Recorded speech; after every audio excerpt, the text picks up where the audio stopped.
Labą dieną. Sveiki. Turime jums kelis klausimus ne apie politiką. Dalykas, kurį jau seniai norite išbandyti, bet vis dar neteko. Visada turbūt įdomiausiai tai yra, ko tu dar nežinai ir kas tavęs laukia. Nes kai jau tu žinai, kas tavęs laukia, tai neįdomu. Todėl aš džiaugiuosi, kad žinau, kad dar nežinau, kas manęs laukia ir to labai džiaugiuosi. Kas bendro tarp džiazo ir politikos? Galiu pasakyti, kad džiazas man visada padėdavo politikoje, bet visada politika trukdydavo džiazui. O bendro yra ta, turbūt, kad ir vienur ir kitur tu turi būti tuo pačiu atviru nuoširdžiu žmogumi. 3 žodžiais apibūdinkite savo tobulą poilsį.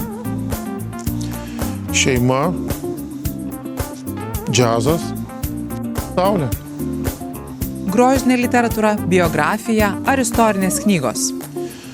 Labiau grožinė literatūra, Paulas Coelho, vienas Džonas Griškamas, turbūt mano mėgstamiausiai rašytojai, kurių knygų stengiuosi nepraleisti, kai tik išeina visada būti vienu pirmųjų skaitytojų. Esate profesionalus trimitininkas. Koks buvo įsimintiniausias jūsų pasirodymas scenoje? Grįžtant prie atsakymo į antrą turbūt klausimą, aš noriu tikėti, kad įsimintiniausias koncertas dar ateityje.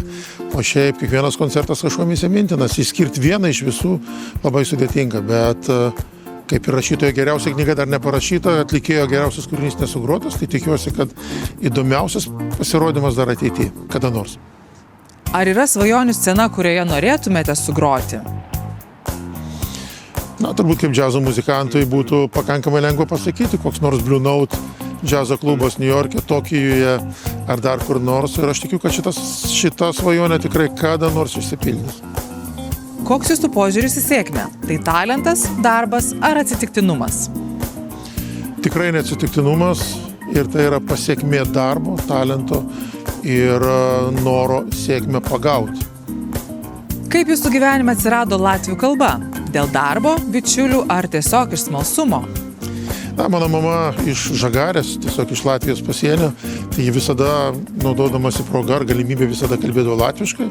Tai man kažkaip latvių kalba visą laiką taip kažkur netoliese skambėdavo. O šiaip tai kalbas aš dažniausiai sutikdavau per savo muzikinę karjerą. Tai latvių kalba buvo viena iš tų ir jo labiau, kad labai nesudėtinga kalbant žemaitiškai.